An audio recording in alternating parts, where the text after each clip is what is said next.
Los protozoos se van a clasificar según el mecanismo de locomoción que ellos posean. Vamos a encontrar entonces, en primer lugar, a las amebas, cuyo mecanismo de locomoción van a ser la emisión de pseudópodos.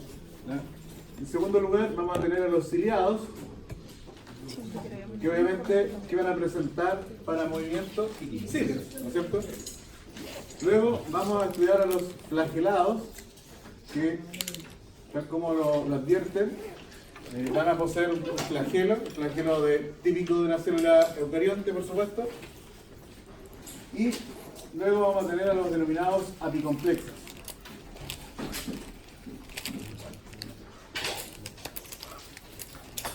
Los apicomplexas se denominan así porque son células, como todos los otros protozoos, células eucariontes, son las típicas organelas de un organismo eucarionte, pero van a presentar algunas organelas adicionales que son propias del grupo. ¿Ya? Una característica importante de los apicomplexos, que la vamos a notar aquí, es que todos ellos son de vida intracelular. ¿Ya? Todos los apicomplexos son de vida intracelular. De hecho, estas organelas que les acabo de señalar, le permiten a estas células ingresar dentro de la célula huésped. Para eso están equipadas estas organelas, para poder invadir la célula huésped. Todos los organismos protozoos, como ya lo señalé, son organismos eucariontes, por lo tanto, básicamente la estructura interna de una célula, ustedes la manejan muy bien. Son organismos que tienen un núcleo, ¿no es cierto? Una organela que es donde se almacena el material hereditario. Y en el citoplasma el resto de las otras organelas, en donde las apicomplexas, ¿no es cierto?, son una excepción, porque presentarían algunas otras organelas adicionales, que las vamos a mencionar en las próximas clases. En la clase de hoy día nos vamos a centrar en estos tres primeros tipos de protozoos, que son las amebas, los ciliados y los flagelados. La próxima clase va a ser exclusiva de enfermedades de Chagas, y después, la última clase de protozoos, veremos a los apicomplexas en general. ¿Ya? ¿Está claro, chicos? Sí. Así va a estar organizado. La clase de hoy día va a ser un poquito más corta porque por lo general incluyo la enfermedad de Chagas en esta clase, pero siento que como tenemos tiempo en el semestre, gracias a esta modificación del curso, vamos a tener más tiempo de ver enfermedad de Chagas con más tranquilidad. ¿Ya? Así que vamos a ver los tres primeros tipos de protozoos y la enfermedad de Chagas la vamos a dedicar una clase exclusiva para ello. ¿Sí? Vamos a comenzar entonces con las amebas. El organismo que vamos a estudiar aquí es un protozoo, entonces, que es la entamoeba histolítica. Entamoeba histolítica. ¿Sí ustedes me entienden la letra, no? ¿Están acostumbrados, La entamoeba histolítica, entonces, este protozoo. Hay varias amebas dentro de nuestro intestino que son parte de la microbiota, como la entamoeba coli, ¿ya? Es un componente normal de nuestro intestino, es un protozoo que vive ahí normal. Pero la entamoeba histolítica es un parásito que cuando ingresa a nuestro organismo produce entonces enfermedad, y la enfermedad que va a producir este parásito se denomina amibiasis. Quien causa esta enfermedad es el estadio, que para los protozoos se denominan trofozoitos, y estos trofozoitos representan la forma vegetativa del parásito. Ya hemos mencionado qué significa ser la forma vegetativa, que es aquella forma del microorganismo que va a ser capaz de alimentarse, producir energía y finalmente va a ser capaz de reproducirse. Esa es la forma vegetativa. Entonces, para los protozoos, este estadio de forma vegetativa lo vamos a conocer como trofozoito. Bueno, el trofozoito de la entamoeba histolítica, que es el responsable de causar la patología, la amibiasis, es un parásito que tiene una forma ameboide. ¿Ya? El tamaño es súper variable porque va a depender de si está o no en algún momento proyectando su citoplasma para, ¿no es cierto?, la proyección de los conocidos pseudópodos.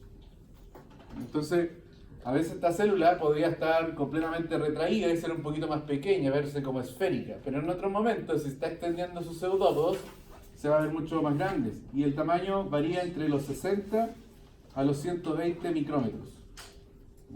Esa sería como la variación de tamaño que podría tener entonces el parásito. Lo característico es la presencia de un único núcleo, ¿ya?, que nos va a ayudar a diferenciar a otros miembros del género Entamoeba. Como les decía, hay un parásito que es comensal, que es parte de nuestra microbiota, que es la Entamoeba coli. ¿Sí? Y aquí, ¿no es cierto?, cobra relevancia lo que les mencionaba el semestre pasado para describir los microorganismos. ¿De qué género estamos hablando? Del género Entamoeba. Fíjense que yo ya mencioné el género, por lo tanto está claro que esa E, ¿qué significa? Entamoeba. ¿Por qué se podría confundir si yo lo he abreviado de esta manera? Con una bacteria que es la Escherichia coli, ¿sí? Entonces, la Entamoeba coli es parte de la microbiota del intestino. Y yo les decía que el núcleo va a ser súper importante de la Entamoeba histolítica para diferenciarla de otros parásitos. ¿Qué va a ocurrir en el núcleo? Vamos a encontrar cromatina que está condensada y cromatina que está laxa, ¿ya? La cromatina que está altamente condensada, que es la que nos está expresando genes, esta cromatina que nos está expresando genes en determinado momento, se encuentra en la periferia del núcleo, ¿sí? Está rodeando todo el núcleo. Se ve una corteza de núcleo, y lo mismo va a ocurrir en la Entamoeba coli. Toda esta cromatina que nos está expresando ARN, que está condensada, se deposita entonces en el borde del núcleo. Y va a haber una cromatina que también está condensada, que se encuentra en la parte central del núcleo. En cambio, en la Entamoeba coli, esa cromatina condensada ya no se encuentra en el centro, sino que se encuentra de manera periférica. Bueno, esa observación es válida, sobre todo en el examen coproparasitológico, ya que es la forma en que vamos a diagnosticar esta parasitosis, en donde podría aparecer la Entamoeba coli. Y eso no significaría presencia de enfermedad, por supuesto, porque es parte de la microbiota del intestino. ¿Cuándo nos vamos a preocupar? Cuando aparezca este trofozoito. Este trofozoito se alimenta por fagocitosis. Recuerden que es una célula eucarionte, por lo tanto hay citoesqueleto, y el citoesqueleto le permite a la célula practicar el proceso de fagocitosis. ¿Y de qué se va a alimentar la Entamoeba histolítica? Vale, de otras componentes de la microbiota, ¿ya? Va a fagocitar bacterias, algunas levaduras que pueden estar en el intestino como parte de la microbiota, y, muy importante, es que este parásito, esta Entamoeba histolítica, va a comenzar a destruir las células del intestino. Y eso explicaría el fenómeno parasitario, la enfermedad. Va a comenzar a producir úlceras.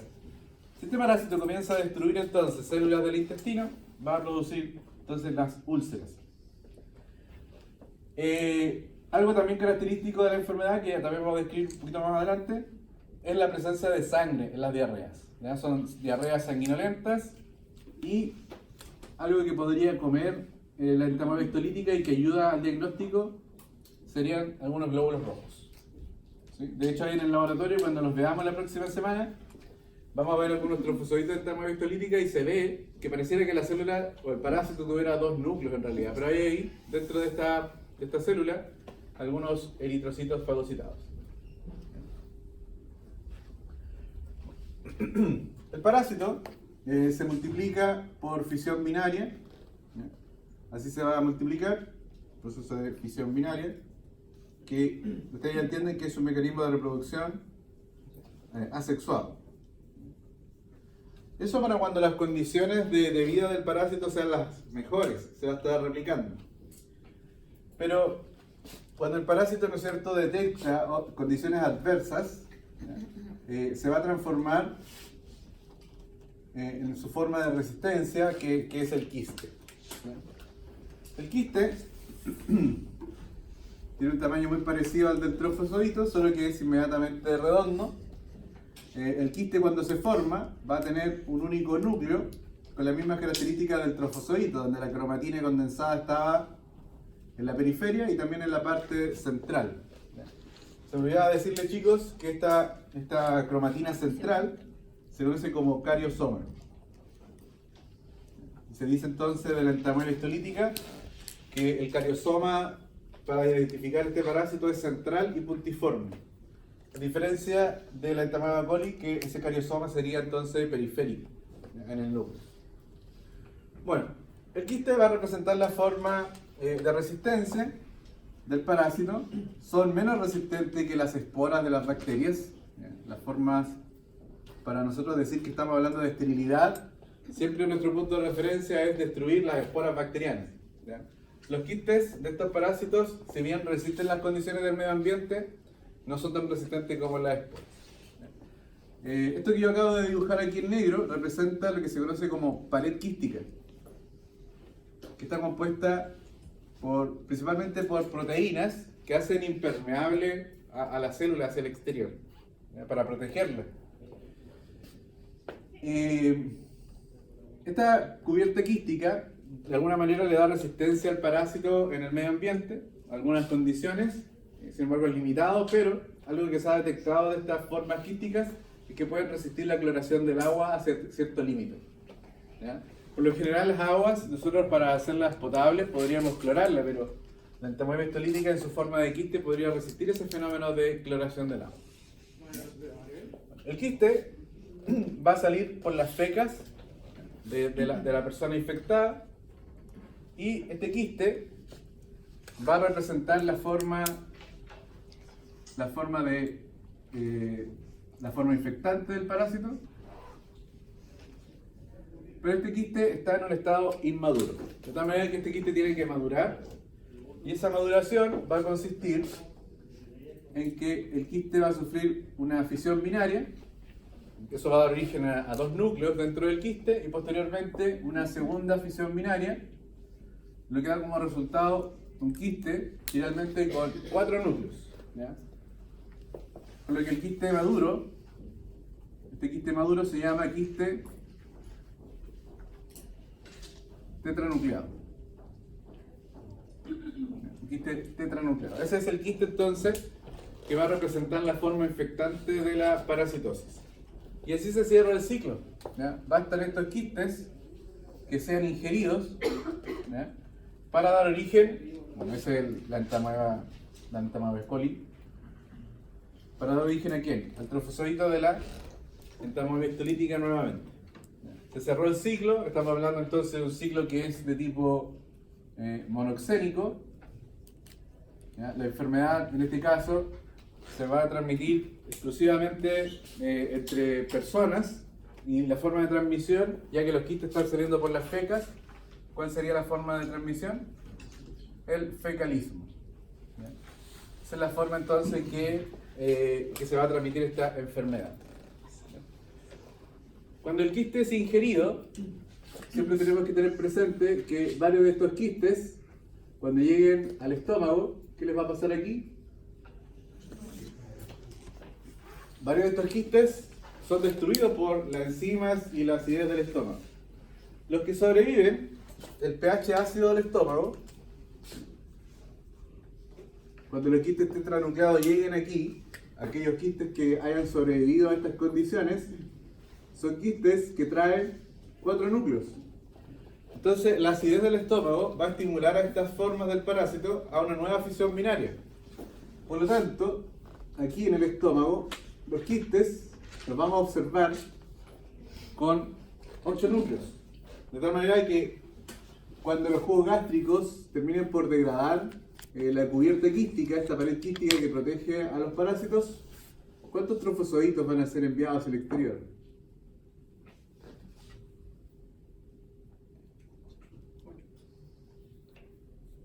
8. ¿Por qué lo dicen tan tímidamente? Bueno, muy obvia la pregunta. ¿Sí? Si este quiste se estimuló a hacer una nueva fisión binaria, produce 8 núcleos, por lo tanto cada núcleo va a ser capaz de producir un trofozoito. ¿Ya? Estos trofozoitos finalmente logran llegar al intestino delgado primero y luego se van a establecer finalmente en el intestino grueso, que es ahí donde se produce esta enfermedad que es la amibiasis. ¿Qué va a pasar entonces en el intestino grueso? Vamos a dibujar una parte de este intestino.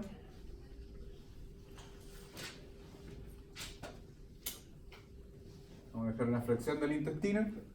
Y los parásitos comienzan a destruir la mucosa intestinal, Supongamos que esta es la mucosa, acá están los enterocitos con sus microvellosidades en el intestino grueso, y estos trofozoitos van a liberar una serie de enzimas proteolíticas que van a ir destruyendo a los enterocitos. Y el parásito comienza la producción de úlceras que se han descrito como cuello de botella. Esto es muy característico, pero solo en imágenes de tipo histológicas, en donde la úlcera es muy delgada o angosta al principio, y a medida que va penetrando en los tejidos, la úlcera, ¿no es cierto?, esta destrucción de tejido, se hace cada vez entonces más gruesa. Esa es la forma característica de producir las úlceras. Mientras el parásito, por supuesto, que se multiplica, producto de que se está alimentando aquí, y en este proceso de destrucción de tejido, lo que se puede destruir acá, ¿qué sería? Los capilares, ¿sí? De tal manera que esto implica que el parásito tendría acceso a nuestra circulación, ¿ya? Y si eso ocurre, debemos entender que el parásito, este trofozoito, podría llegar finalmente a cualquier otra parte de nuestro cuerpo, ¿ya? Pero se va a establecer en algunos órganos específicos, porque en realidad, a diferencia de otras parasitosis, no se ha detectado presencia del parásito en otros órganos, que no sean los que vamos a mencionar. Lo que me implica que en su vida como profesionales no se vayan a encontrar con alguna amibiasis diferente, ¿ya? No vayan a salir después, pero el profe no nos dijo esto. ¿Sí?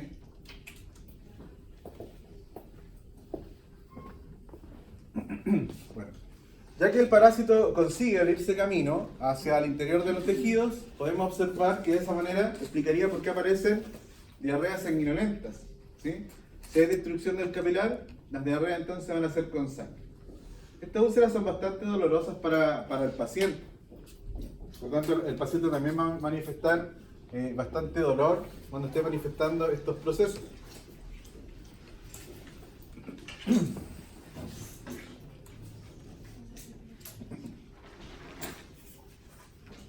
El parásito entonces va a comenzar a causar úlceras en el intestino, pero el parásito se puede ir abriendo camino acá, y un órgano que descansa sobre el intestino grueso, ustedes lo deben saber muy bien, es el hígado. Por lo tanto, otro lugar donde pueden aparecer lesiones por el trofozoito, el primer órgano que vamos a mencionar, es el hígado. Al hígado puede llegar entonces de dos maneras. Primero se generó una úlcera en el intestino grueso, el parásito comenzó a destruir tejido y termina produciendo acá en el hígado un absceso. ¿Ya? Un absceso que se conoce como absceso amibiano. Y abriéndose camino nuevamente, el parásito podría seguir destruyendo tejido, perforar el diafragma y finalmente llegar a establecerse, ¿dónde? En el pulmón. Y en el pulmón también se pueden formar algunos abscesos amibianos. Ahí se van a observar en algunas imágenes estos abscesos. Se van a observar como elementos llenos de líquido, en realidad de pus, ¿ya? Producto de que el parásito está destruyendo los diferentes tipos de tejido. Y un tercer lugar donde se pueden observar abscesos amibianos es en el encéfalo. ¿Ya? Solo que para llegar al encéfalo, la única manera que el parásito podría llegar ahí ya no sería a través de continuidad de tejido, sino que, como ya lo habíamos señalado, a través de la sangre. Entonces, esta parasitosis, que es la amibiasis, se pueden describir dos tipos de procesos: una amibiasis que es intestinal, ¿ya? Una amibiasis entonces intestinal, que está caracterizada solo por las úlceras en el intestino, las diarreas y el dolor durante el proceso diarreico, y estas diarreas son con sangre. En el caso de que empiecen a aparecer abscesos amibianos en otros órganos, la amibiasis se denomina como una amibiasis extraintestinal. Y se da en realidad, a pesar de que hay varios órganos que se han descrito, como el hígado, el pulmón o el encéfalo, los casos son muy pocos. Y quienes manifiestan principalmente la amibiasis extraintestinal son los varones. de todos los casos de amibiasis intestinal, solo un pequeño porcentaje, se estima que aproximadamente el 1% de las personas que tienen una amibiasis intestinal evolucionan a una amibiasis extraintestinal, así que son casos contados los que evolucionan a una amibiasis extraintestinal. Y como les decía, la mayoría de los casos que han evolucionado a una amibiasis extraintestinal corresponden a varones. La razón, desconocida. ¿Sí? Podrían haber algunos factores como hormonales quizás o de la dieta. De hecho, hay factores que predisponen a la amibiasis, que es un consumo elevado de carbohidratos. Precisamente, el parásito para adherirse a la mucosa intestinal, en su llegada, utiliza carbohidratos de tal manera que podría estar interfiriendo, ¿no es cierto?, en esa adhesión o favorecer dicha adhesión del parásito en el intestino.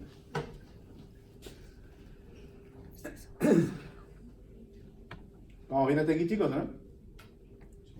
¿O no me están pescando? ¿Qué estadio del parásito creen ustedes que es epidemiológicamente importante, pensando en la forma en que se va a transmitir la enfermedad? Los quistes. ¿Ya? Los quistes son importantes epidemiológicamente y hay que mencionar que los quistes, cuando la persona se encuentra con episodios diarreicos, no aparecen en las deposiciones. Cuando hay diarrea, ¿quién va a predominar en las deposiciones? Son los trofozoitos. Y estos trofozoitos mueren rápidamente con las condiciones ambientales, de tal manera que la persona cuando tiene episodios de diarrea no transmite la enfermedad prácticamente. Las enfermedades diarreicas por protozoos y por parásitos en general, estas diarreas son intermitentes, entonces hay periodos en donde la persona está con diarrea y va a estar liberando entonces trofozoitos. Pero después van a haber episodios donde la persona va a estar defecando de manera normal y ese es el instante en que los trofozoitos se transforman en quistes. Y estas personas que están defecando, entre comillas, más o menos normal, son las que estarían entonces liberando los quistes que se mantienen en el medio ambiente. ¿Ya?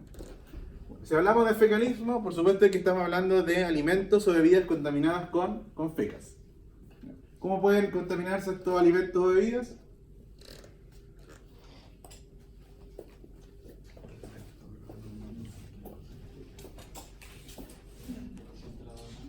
Claro, lavarse mal las manos. ¿Qué más podría ser?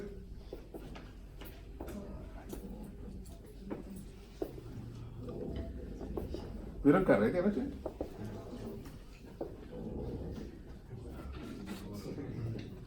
¿Qué más podría ser? ¿Ah? Contacto ano-mano alimentos. Claro, no haberse lavado bien las manos, manipular alimentos y contaminar a otras personas. ¿Qué más? Si se contaminan los alimentos con la cocción, ¿se podría eliminar el quiste? Sí, sí. Pero siempre tiene que pensar en una cocción que dure por lo menos unos 3 minutos para arriba. Y sobre los 70, los 100 grados Celsius. ¿Sí?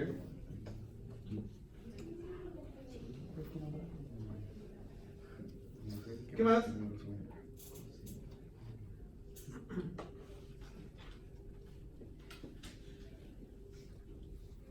¿Tuvieron carreta? ¿Tuvo que revisar sus historias de Instagram?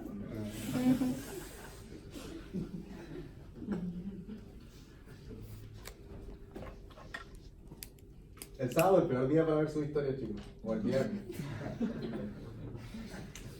Debo reconocer que me da un poco de envidia.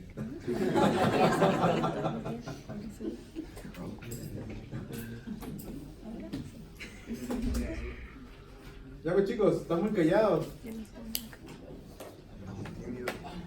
No, pero chicos, ustedes han sido tímidos casi todo el año. Es muy extraño para mí esto. ¿Por qué?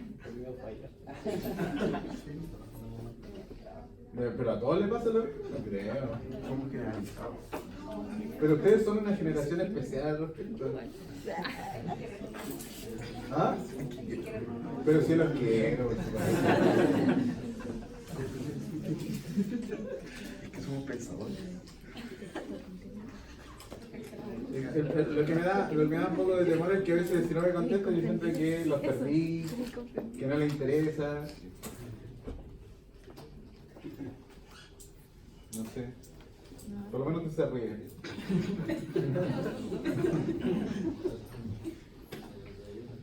Ya, bueno, cuando hablamos de fecalismo, chicos, no olvidemos de la presencia de vectores, ¿ya?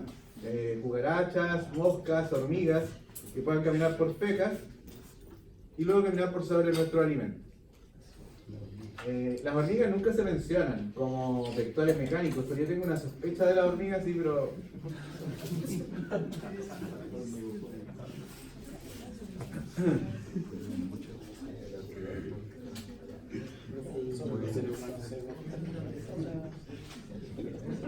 Claro, sí, por eso el siglo que hemos dicho, bueno, tercero.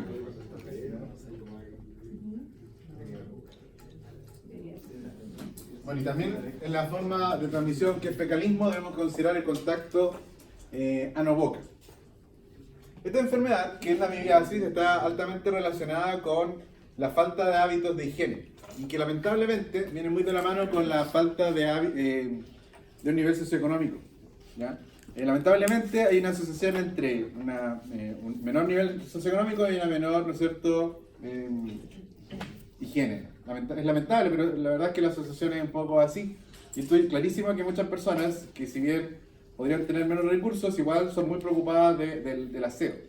Pero a veces si no conocen, si no saben qué tienen que hacer, van a seguir cometiendo ciertos errores que cuando aparezcan este tipo de diagnósticos, es claro que lo que está ocurriendo aquí es, en ese paciente, fecalismo. Por lo tanto, ustedes como profesionales del área de salud debieran también darse el tiempo de educar al respecto. Qué cosas se deben hacer o qué cosas no se deben hacer. ¿Sí? Ya, entonces, ¿cómo vamos a prevenir? ¿Qué le enseñarían a esta persona que ha sido diagnosticada con amibiasis?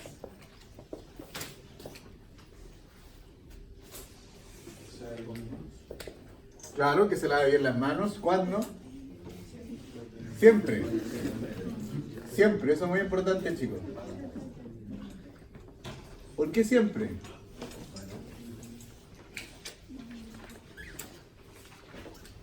La verdad es que el lavado de manos es una medida de prevención que sirve para casi todo, tanto para enfermedades, ¿no es cierto?, intestinales como respiratorias, que son básicamente el gran foco de las infecciones.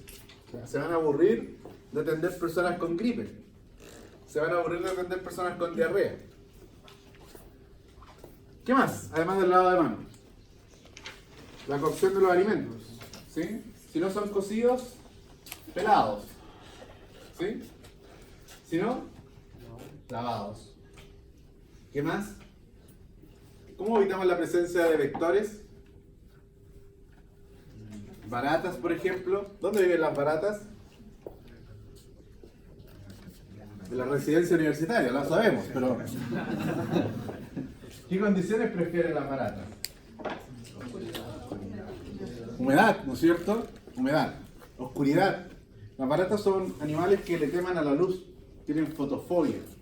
De tal manera que siempre vale la pena mantener lugares, sobre todo baños y cocinas, que son los lugares donde se concentra la humedad en los hogares, ¿no es cierto?, bien iluminados, ¿ya? Recomendación para cuando vayan a escoger una casa, que el baño y la cocina siempre tengan una ventana de ventilación, ¿ya? ¿Qué más? El orden, chicos, eso que les cuesta tanto a ustedes, ¿o no? No, sé que hay gente ordenada. ¿Estoy ordenado, no? ¿Este tiene que haber ordenado? ¿No? ¿Cómo vamos a evitar la presencia de vectores, chicos? El orden, ¿ya? Evitar zonas húmedas, zonas oscuras, dejar alimentos expuestos, eso es atractivo para los vectores mecánicos, ¿qué decirte? Sanitizar, ¿ya? Pero hay cosas que se pueden, porque eso tendría que contratar algún tipo de servicio, ¿no? ¿A qué se refiere?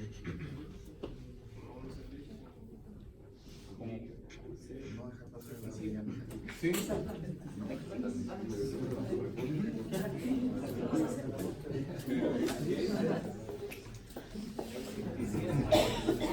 ¿Qué pasa con las basuras, chicos? También debemos considerarlo que eso es atractivo para los vectores mecánicos, por lo tanto la correcta disposición de estas.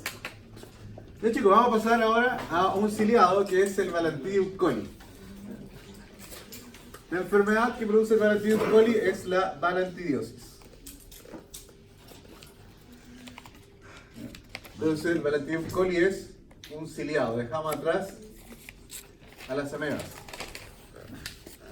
Bueno, el responsable de esta parasitosis, de nuevo, es la forma vegetativa, que es el trofozoito. El trofozoito del Bacillus coli es un parásito bastante grande, 150 micrómetros, es microscópico de todas maneras. Va a tener una forma más o menos así, este trofozoito. Es una célula que va a tener dos núcleos, un núcleo grande con forma de riñón, se dice que es un núcleo arriñonado, y un núcleo más pequeño que sería el micronúcleo, que es esférico. Estos serían entonces los dos núcleos que presenta el parásito. Como es un ciliado, estos cilios están constituidos por microtúbulos que se protegen con membrana plasmática. No voy a hacer el detalle de la membrana plasmática, chicos, pero cada microtúbulo, ¿no es cierto? Cada cilio, perdón, estaría rodeado por esta membrana plasmática.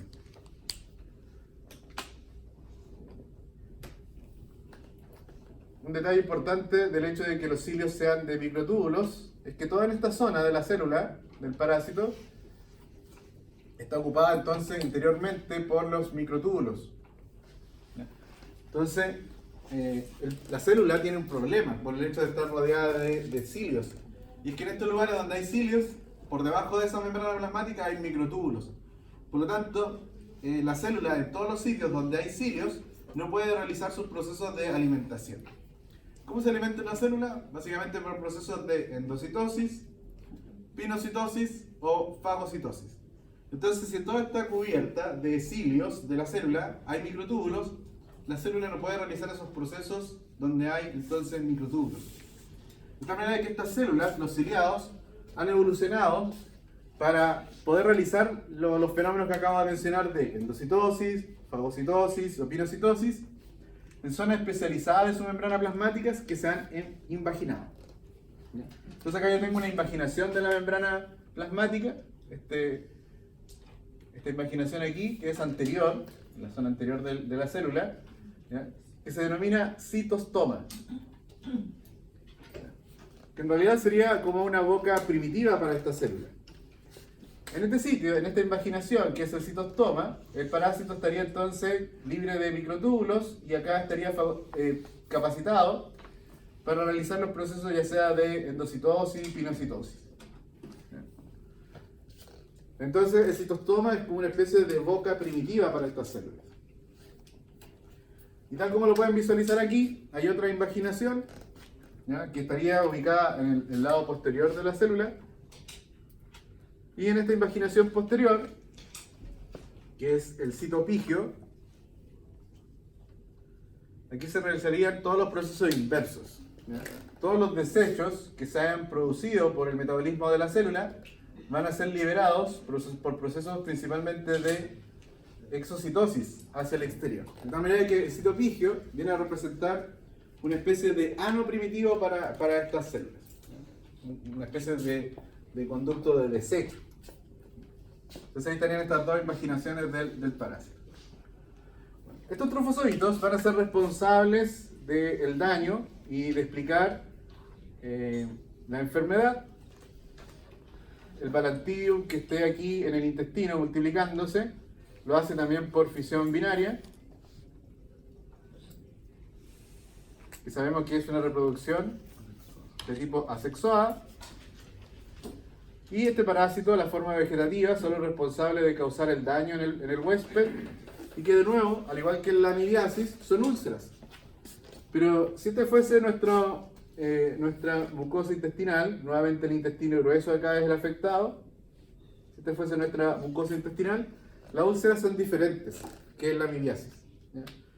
Yo en la amibiasis le explicaba que la úlcera tenía una forma como en cuello de botella, angosta al principio y después se ensancha. Aquí, si ustedes se fijan, la úlcera es muy gruesa desde el comienzo, ¿ya? Es muy robusta esta úlcera. Y por supuesto que el daño aquí en la mucosa involucra también ¿a quién? A los capilares. Ya podría haber daño capilar, por lo tanto destrucción de estos y salida de qué hacia las diarreas, salida de sangre. Entonces aquí también las diarreas son con sangre y en este caso mucho más que en la amibiasis. Habría un daño mayor porque la úlcera también es mucho más robusta, como se lo he explicado. Sin embargo, la balantidiosis no existen casos extraintestinales. El parásito parece ser que no consigue, si bien podría salir hacia la sangre, no consigue finalmente ponerse en contacto con otro tipo de células que no sean las intestinales. De tal manera que la infección queda restringida al intestino. No se han detectado casos de infecciones extraintestinales. Este parásito realiza, los trofozoitos, un proceso de reproducción sexuada que se llama conjugación, que probablemente lo tienen que haber estudiado en enseñanza media, en donde se van a poner en contacto, o en la básica quizás, no sé. Se van a poner en contacto dos trofozoitos, que los voy a dibujar de manera diferente. Se ponen en contacto su citoplasma.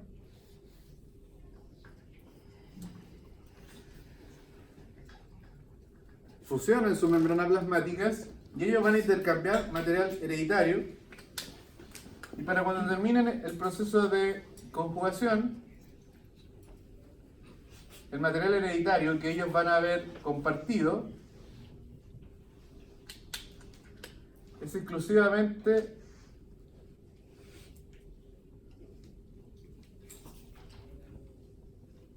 el de los micronúcleos.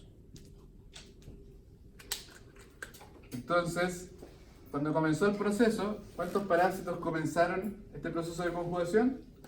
Fueron 2, pero al terminar el proceso de conjugación siguen siendo 2. Este proceso, si bien es considerado una forma de reproducción, no garantiza que aumente el número de parásitos. Siguen siendo los mismos 2 que comenzaron el proceso. ¿Ya? ¿Pero qué ocurrió acá?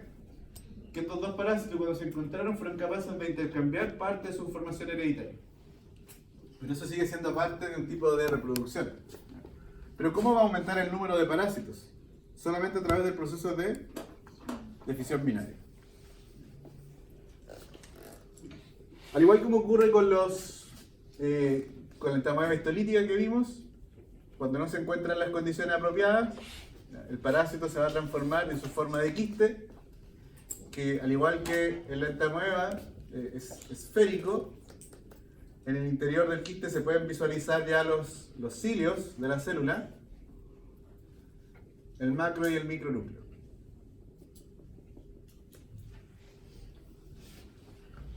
Este quiste es inmediatamente infectante y así se cierra el ciclo de la enfermedad.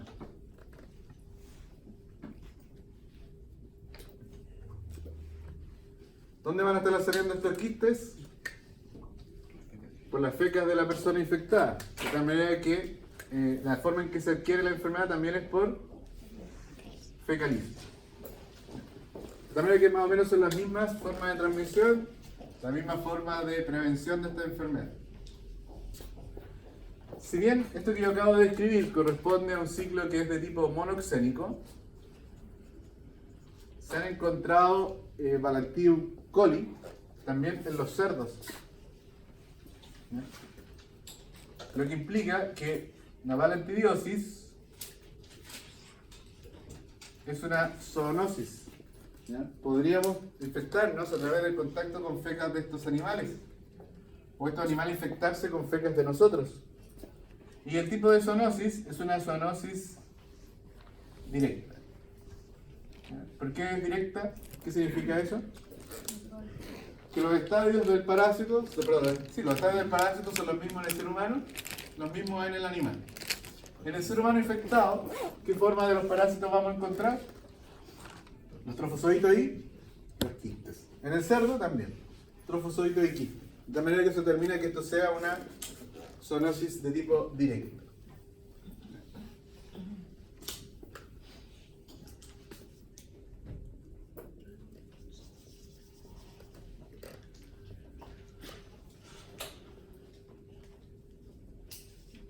Vamos a estudiar a otro parásito. En esta oportunidad vamos a estudiar a dos flagelados. Y estos flagelados corresponden a flagelados sin kinetoplasto.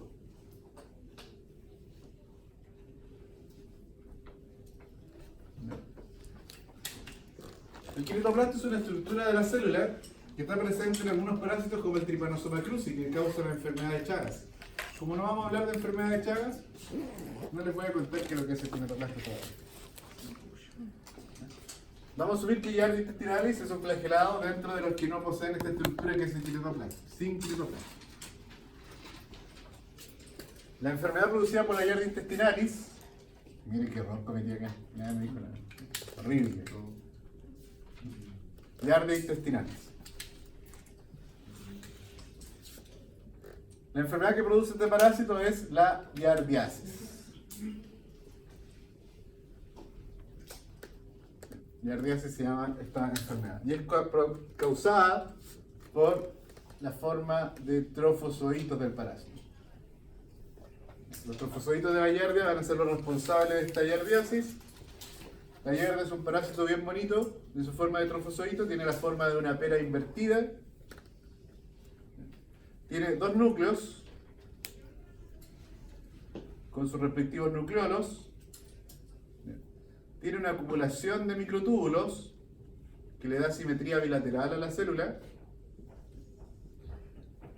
Esta acumulación de microtúbulos recibe el nombre de axostilo. Estos microtúbulos emergen de la célula en flagelos libres. ¿Ya? Un par de flagelos en la parte anterior, un par de flagelos en la parte anterior, dos pares en la parte media, con un total entonces de 8 flagelos. Tendría la giardia. Además, este parásito tendría acá una estructura que parece una forma de una especie de sonrisa en ese rostro que parece la giardia, que se denomina cuerpos parabasales.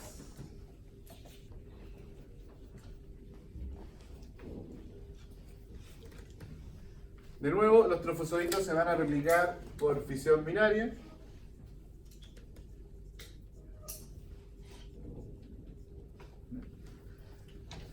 Y estos trofozoitos se van a adherir a los enterocitos de la siguiente manera. Si este es un enterocito, las giardias se van a ubicar sobre el enterocito de esta manera. Estaría entonces la giardia con sus flagelos. Y estamos viendo en este momento la giardia de costado. Y se puede ver una hendidura en la giardia, como si fuese una especie de ventosa.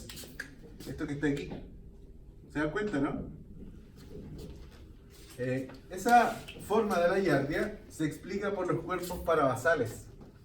¿Quiénes serían responsables de dar esa forma a la giardia como una especie de ventosa? Son estos cuerpos parabasales. Entonces la giardia se aferra al intestino y lo que va a ir provocando paulatinamente la giardia, a medida que ella se va multiplicando, que esta giardia sobre los enterocitos, sin llegar a invadirlos nunca, siempre de vida extracelular, la giardia comienza a provocar acortamientos de las microvellosidades de los enterocitos. Ese es el proceso patológico. Los casos más severos de giardiasis, todo el intestino delgado, que es el lugar donde reside este parásito, el intestino delgado, a diferencia de lo que hemos visto anteriormente, intestino delgado, en los casos más severos, el intestino estaría básicamente cubierto con una monocapa de giardias. La enfermedad, que es la giardiasis, se da principalmente en infantes, provoca problemas de desarrollo, pero los casos pueden ir desde infecciones asintomáticas. ¿Asintomática de qué va a depender? Nuevamente, del número de parásitos. Si hay poquitos, probablemente no van a tener síntomas. Pero si comienzan a crecer el número de parásitos, van a aparecer entonces los síntomas. La enfermedad puede ir de leve a grave. Los casos pueden ser, los casos sintomáticos, pueden ser agudos o pueden ser crónicos. ¿Qué entienden por eso? ¿Saben esas diferencias, no?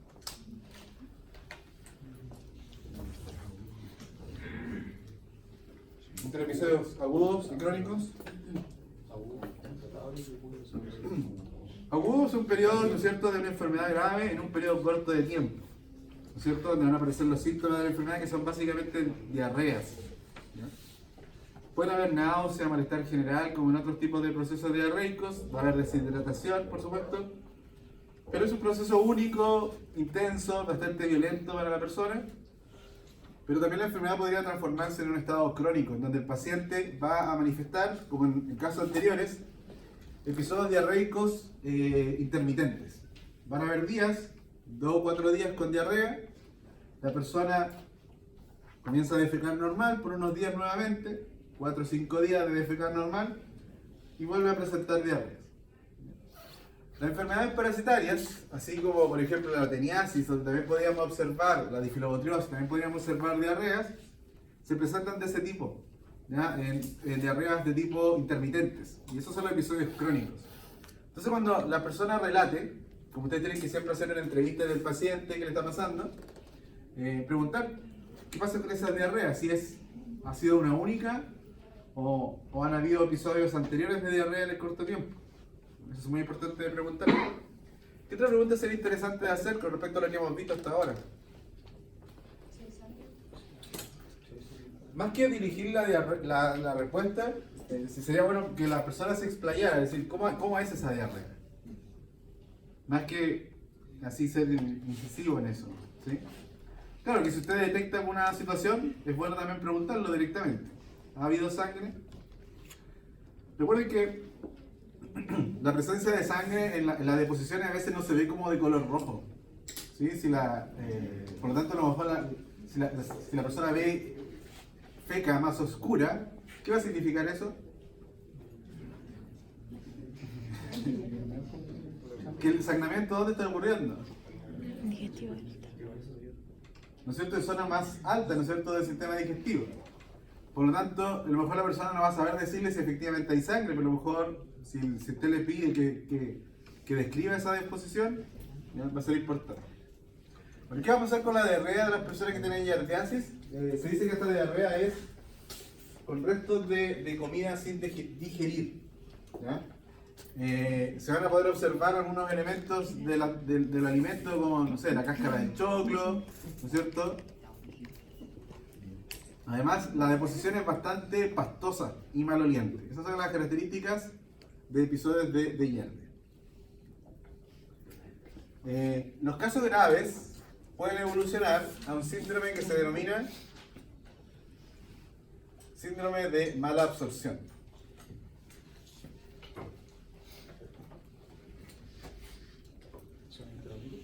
¿Ah? No, cuando la enfermedad ya es grave, ¿no es cierto? Cuando ya hay síntomas, podría evolucionar entonces un síndrome de mala absorción. ¿En qué va a consistir este síndrome de mala absorción? Es un fenómeno que afecta a todas las macromoléculas para ser absorbidas. Hay deficiencias para absorber proteínas, para absorber lípidos, carbohidratos. Y esto se debe a que, piensen ustedes que acá, ¿qué es lo que provocó la giardia? Un acortamiento de las microvellosidades. Entonces, las células que están sanas tienen que realizar, para reponer a las que están dañadas, tienen que realizar el proceso de mitosis para reparar el tejido dañado. Pero ¿qué va a pasar? El proceso de daño es tan severo que las nuevas células que comienzan a aparecer también vienen, ¿no es cierto?, de alguna manera deformadas. ¿Por qué aparece esa deformación? Este es el núcleo, ¿eh? Por si acaso. ¿Por qué aparece esta deformación? Porque la exigencia de multiplicarse, ¿no es cierto?, hace que sea tan rápida la mitosis que no se alcanzan a formar las células como son efectivamente. Y además, se observan que estas células que aparecen por esta deficiencia en la mitosis, son células que traen algunas vacuolas. Por lo tanto, estas células nuevas, que vienen con defectos, ¿podrán absorber los nutrientes de la misma manera? Claramente que no. Por lo tanto, aparece en esta paciente, ¿no es cierto?, donde la enfermedad es más grave, el síndrome de mala absorción. ¿Qué pasa con los trofosoditos cuando no encuentran las condiciones adecuadas? Se transforman en los quistes. El quiste de la giardia va a aparecer de nuevo en los episodios donde no hay diarrea, donde la persona está defecando más o menos normal. El quiste, a diferencia del trofosodito, tiene 4 núcleos. Por lo tanto, ¿cuántos trofosoditos va a liberar en el intestino? ¿Cuántos trofosoditos se van a liberar? 2, ¿no es cierto? ¿Por qué 2? Porque el trofosodito tiene 2 núcleos, ¿sí? También el quiste tiene una cubierta más gruesa, es muy pequeñito, el quiste solamente mide 2 micrómetros. Este es el que vamos a conocer la próxima semana en el laboratorio, bueno, de vuelta de las vacaciones, y es el quiste el responsable de la transmisión. Con esto se cierra el ciclo de la giardia, de tal manera que de nuevo estamos hablando sobre un ciclo que es de tipo monoxénico, y la transmisión también es por fecalismo.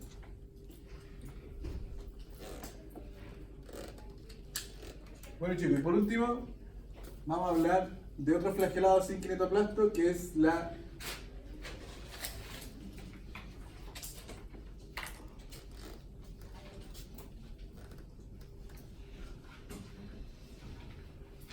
tricomonas vaginales. Y ya por el epiteto que tiene este parásito pueden advertir que la enfermedad que produce este parásito es una enfermedad de transmisión sexual. Esta tricomona vaginalis es responsable de la tricomoniasis.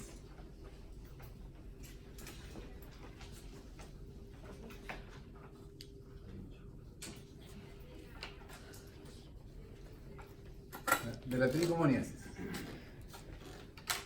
El responsable de esta tricomoniasis es de nuevo el trofosodito.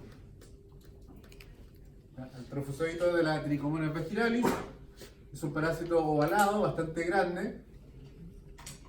Tiene un único núcleo. Tiene una proyección del citoplasma que es más delgadita que el resto del citoplasma de la célula ovalada, que se conoce con el nombre de membrana ondulante. Esta va a ser entonces la membrana ondulante. Esta membrana ondulante va a trabajar en conjunto con los flagelos del parásito. El flagelo nace de nuevo desde esta estructura, que es una acumulación de microtúbulos. ¿Cómo se llama esta acumulación de microtúbulos? Axostilo. También está presente.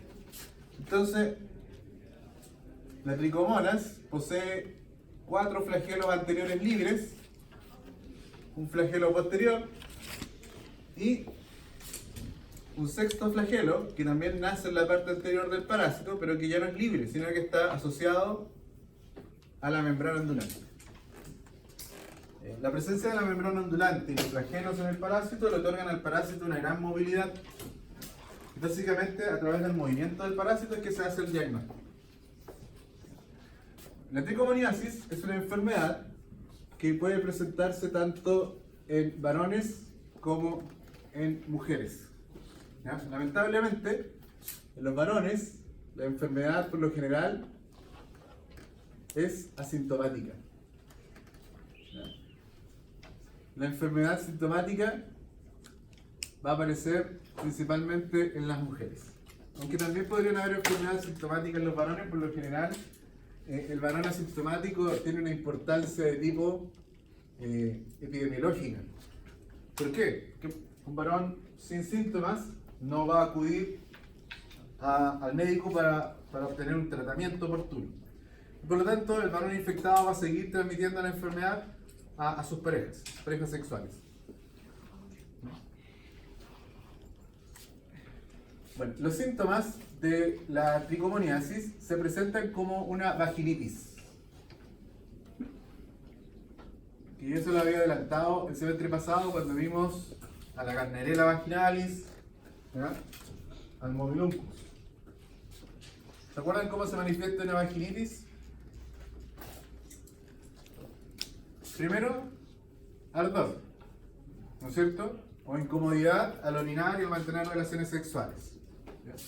Va a haber aumento del flujo vaginal. ¿Sí?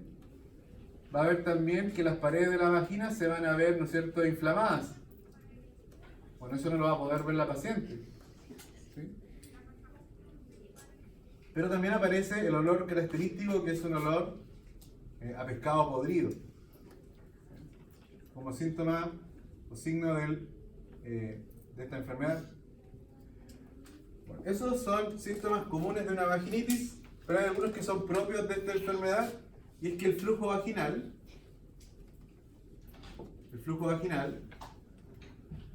se va a observar grisáceo y también se va a observar espumoso.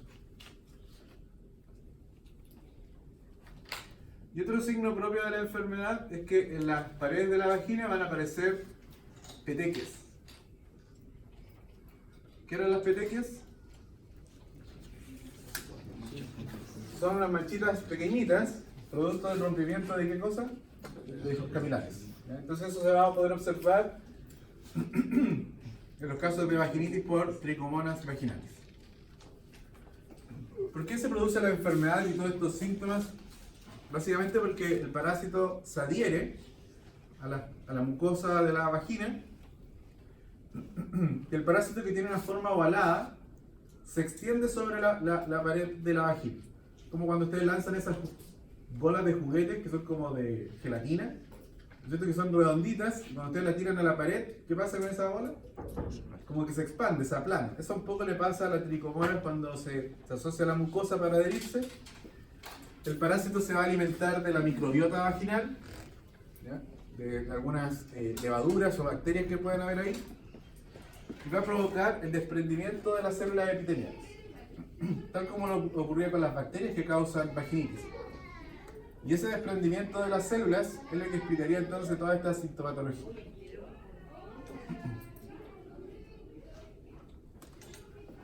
Este parásito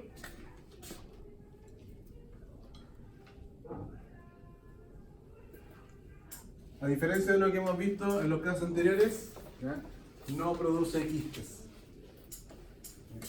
Y el trofozoito, que es bastante lábil al medio ambiente, ¿ya?, solo se puede transmitir por contacto de mucosas.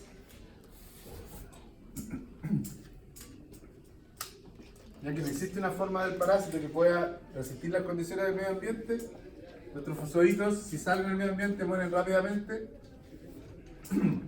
Y para que ocurra la transmisión, tiene que haber contacto directo de mucosa, lo que explicaría por qué es una enfermedad entonces de transmisión sexual. Se ha observado, chicos, que el parásito podría resistir en algunos ambientes húmedos, como por ejemplo en las esponjas de baño. Se han analizado esponjas de baño de personas infectadas y el parásito podría estar ahí vivo algún tiempo. De tal manera que, además de todas las medidas de prevención que involucran el contacto sexual, deberíamos incluir algunas otras, aunque no se ha comprobado, pero si sabemos que el parásito vive en condiciones de humedad, es bueno recordar que no utilizar estos implementos, ¿no es cierto?, que son de uso personal, ¿ya?, no compartir toallas, no compartir ropa interior, ¿sí? Eso, ¿no es cierto?, ayudaría también a la prevención. No está demostrado que la transmisión haya ocurrido de esa manera, ¿ya?, pero mejor tomar los resguardos. ¿Cuáles son las medidas de prevención para la enfermedad de transmisión sexual? Aparte de lo que ya acabo de mencionar para esta enfermedad exclusivamente. El uso de preservativo, ¿no es cierto?, pareja estable, y la abstinencia, ¿ya?, que es la más segura. Algo importante para cuando hay tratamientos de cualquier enfermedad de transmisión sexual, ¿ya?, algo que hay que mencionar aquí, que el tratamiento, ¿quién lo recibe?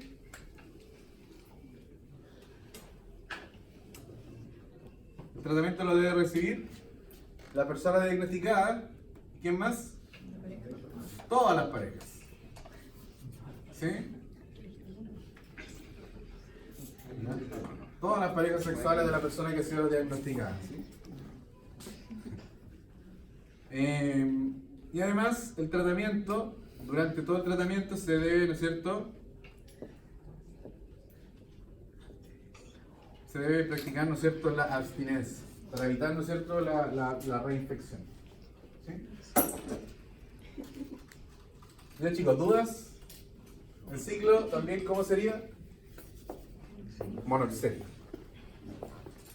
Ya chicos, acá vamos a dejar la clase, no sé si tienen alguna duda, yo les dije que era más cortita. ¿Cómo se reproduce la tricomonada vaginal? También por fisión binaria. ¿Sí?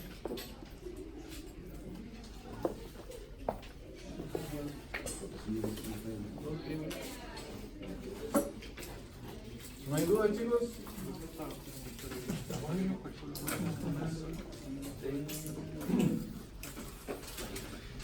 Bueno, el organismo siempre trata de hacer lo que puede, sí. Porque, por ejemplo, ingresan pocos microorganismos, el organismo podría eliminarlos a través de intervención. Siempre la enfermedad va a depender del estado inmunológico de la persona, del número de microorganismos que hayan ingresado. Y sí, podrían haber los casos en que sean poquitos los que han incorporado, porque era de enfermedad nueva. Si el sistema inmunológico está acá,